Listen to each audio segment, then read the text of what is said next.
mga Sis Mars! Nagbabalik ang inyong mahal na Sis Mars for another inspiring SL reinvention story. Kaya naman mga Sis Mars, let's meet a sales leader Ferlie Nakua to discover her Avon dreams. Let's go!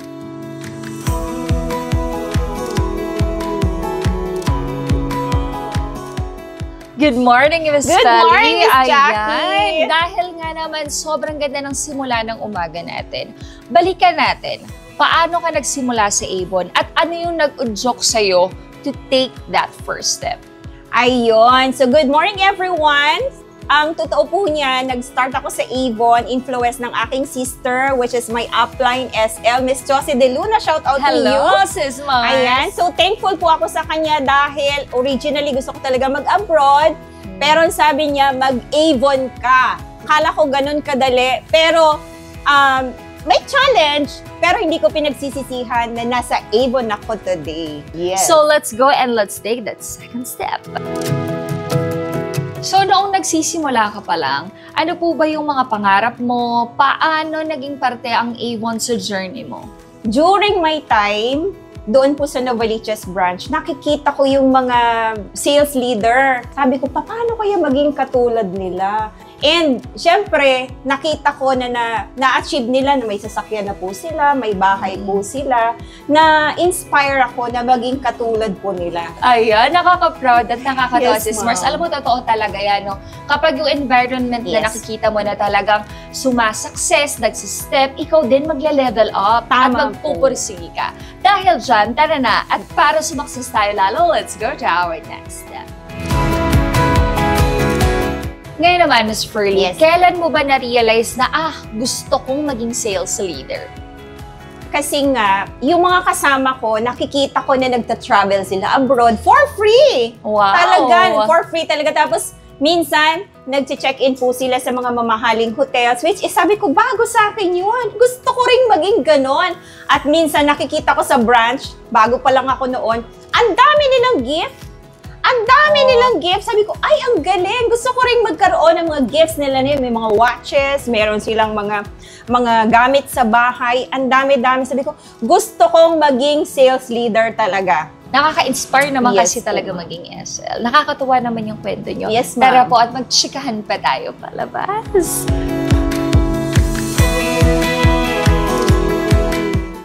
So ngayon dito, dahil alam ko isa to sa mga pinaka-importanteng naging parte ng journey mo po. So paano mo pinili yung sa sarili mong paraan, yung sa pagbuo ng team mo? Siyempre dito sa Avon, may kanya-kanya tayong team, di ba? So ano yung kakaiba sa style mo? Paano mo nahuli yung kilite? Yan.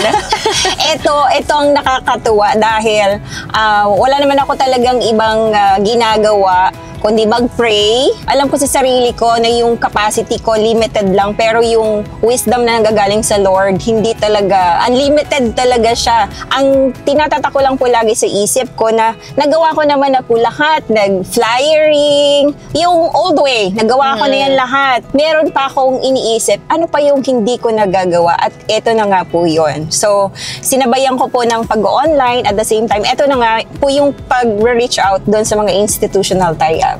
And speaking of institutional tie-ups, balita ako may pupuntahan tayo today. Yes! At ito na nga, excited akong ipakita sa inyo yung isa sa mga school na kapartner natin. So, let's go! Let's go, Ms. Ferlie! Ano po ba yung naging effect nito? Bakit napaka-memorable sa inyo ng institute na to? Paano ba ito nakatulong sa pagbuo ng team niyo sa Avon? Yung institutional tie-ups kasi, ma'am, mas dumadami yung ating mga reps. Bukod po doon, yung mga nakokonect po natin ay mga younger generation na kung saan magagaling sila online. So, mas marami yung bagong style. Opo. And then, yun nga, may mayroon silang talent pagdating sa online. Wow! Welcome na talaga sa Tanawan Institute. Ngayon, Miss Furly, ang question ko is, ano ba like yung sa mga pagbabago ang ginawa mo para makasabay ka talaga sa modern way of recruitment, especially online, especially with the new era ng mga Gen Z? Paano? Bigyan mo naman ako dyan ng konting tips. Nako, Miss Chucky, hindi madali, pero ang ginawa natin ay mas lalo nating sinipagan mag-post online, gumawa ng videos. Content, Dahil, yes po, kasi ang mga bata ngayon sobrang creative, so sinabayan natin sila ng paggagawa ng mas maraming videos. Sipag lang. Yes, Oo. para lalong mas makapag-recruit. Yes, Ayun naman pala yung specialty. So may mga moment po ba kayo na sobrang proud ka sa sarili mo kapag nagmamanage ng business digitally? Kwento naman po kayo. Number one sa mga students na tinuturo ko, yung earnings nila dito sa Avon, pwede nila maging allowance, pwede nila maging, yun na yung extra na gagamitin nila pagdating sa school. Hindi na nila kailangang humingi pa sa parents nila. At yung iba nakaka-proud talaga namang sabi nila, ma'am, natutuwa ang parents ko sa akin, hindi ko na kailangan humingi sa kanilang pamasahe ng pagkain. So, yung parents naman nila, ang ginagawa, sinusupport sila doon sa kanilang negosyo. Katulong na sila ngayon magbenta ng ating mga products. Yes, and ngayon, ang mga mommies, eto na may mga Gen Z na silang magpo-post lang, kikita ka na kagad. Tama, Miss Chucky. At yun naman, sobra akong napaproud sa kanila. Kasi hanggang ngayon, tinutuloy-tuloy nila yung business nila. Ngayon, speaking of kasipagan at journey nyo, tara, samahan ko ulit kayo dahil balita ko may surprise sa kapasahan mamaya. Yes, Miss Chucky. Ngayon naman, let's talk about dreams. Yes, ma'am. Balita ko po, nakabili na raw kayo ng sasakyan at bahay. Yes po. So, paano naman? Paano to nangyari? Paano ka natulungan ng Avon para ma-achieve mo yung lahat ng yun? Ma'am, unang-una, pinaka-importante sa lahat kasi balikan ko po before, ako po ay napaka-mahiyain talaga. Sobrang pagiging mahiyain ko. Pero because of Avon's training and development na sobrang thankful ako, alam niyo po, hindi ko naman ma-achieve lahat yan kung hindi pa rin ako naging bago. So, unang-una muna, nire-invent ko yung sarili ko. So, eto na nga, kasabay dun sa pagbabago na yon, unti-unti, because of Avon's earnings, na gawa natin na maka-achieve nung house and lot natin. Na-achieve ko po yun siguro after 5 years nung aking pag-iibon. And sumunod po doon yung ating car. Wow. Na yun nga, isa sa mga ipinagmamalaki naming mag-asawa na nagkaroon kami because of Avon's business. Of course, fruit na ng Avon business yon. Ito na ngayon, meron na tayong house and lot and yung aming mahal na car. Ayan. So, dadalhin kita ngayon doon, Miss Chucky, kasi sobra akong excited na ipakita sa'yo yon. Pero dahil nga dyan, mas na-excite ako, kaya naman tara at itour mo pa ako sa inyong mga pangarap. Let's go! Let's go! Ngayon, Miss Furly, while we are on our way, gusto ko lang naman tanungin, para sa iyo, ano ba ang ibig sabihin ng Avon Dream? So, Avon Dream, eto na nga, kasi at may age ngayon, parang nagmamature na kumbaga. Hindi na lang tayo puro material things. Ang gusto natin ay maging ma-achieve din ng ating mga representative kung ano man yung dreams nila. At ito, gusto ko lang i-share sa inyo po, yung isa sa mga sales rep ko na nag-post siya ng picture nung graduation ng anak niya. Nakakatuwa dahil sobrang na-touch ako doon. Before kasi ma'am, nag-share siya sa akin ng yung struggle niya, paano niya bubuhayan yung kanyang dalawang anak dahil single mom siya. So parang gusto na niyang sumuko before sa kanyang business, sa Avon business natin. Pero sabi ko sa kanya, tuloy ka lang kasi ang problema, nandyan lang yan. Pero pagka sinukuan mo yung business mo, mawawala yan sa iyo. So, ang nangyari po, tinuloy-tuloy niya. Hanggang ngayon, ilang years na ba siya sa Avon? Siguro mga more than 10 years na rin kami magkasama. Nakakatuwa nung pinost niya. Parang, alam mo yun, naiiyak ako kasi parang ako ang nagpag-graduate dun sa anak niya. May isa pa akong rep. Yun naman, nakapagpatapos na ng mga anak niya ngayon. May police na siya, meron na siyang dentist, meron na siyang Grabe, because of A1 business talaga naman. Sobrang nakakatuwa. Wow. So parang yung achievement nila, achievement ko na Achievement din. mo rin. Opo. Alam mo, iba po talaga yun, lalo na pag ikaw yung isa sa mga naging pundasyon nila patungo Yes sa po. kanilang mga pangarap. So speaking of, ano naman po ikaw? Ano naman ang susunod mong Avon Dream Sis Mars? So ano yung gusto mong matupad pa? Ay naku ma'am, ito na ang isa sa mga pinapangarap ko ngayon.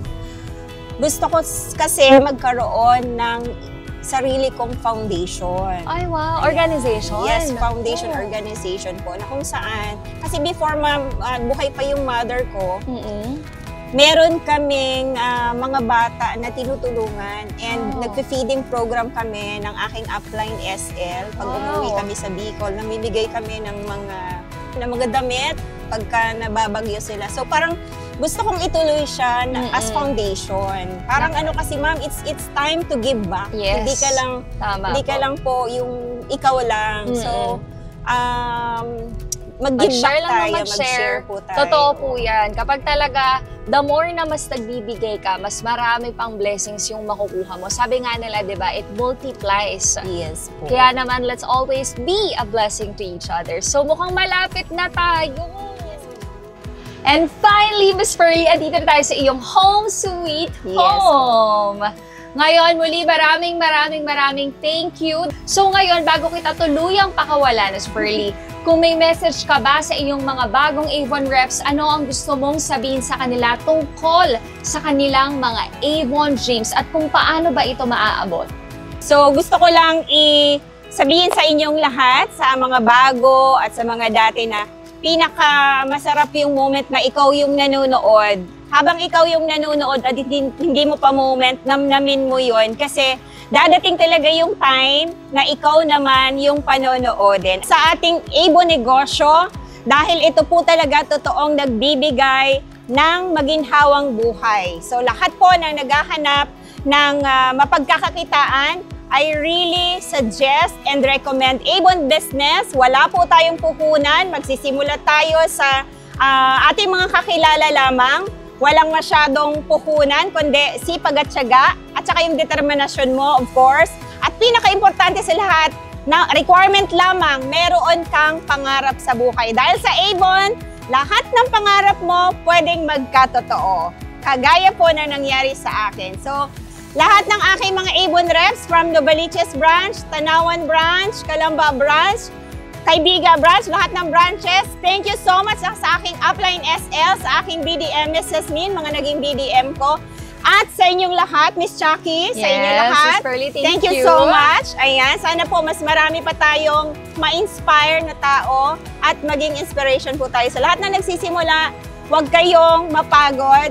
Go lang, laban ng lagi. Kasi hindi laging nandun tayo, kundi meron talagang success na nag-aantay sa ating lahat. Ayan. Thank you so much again, Miss Pearly. At Thank you syempre sa mga mahal kong Sis Mars, we'll see you again very soon. Bye!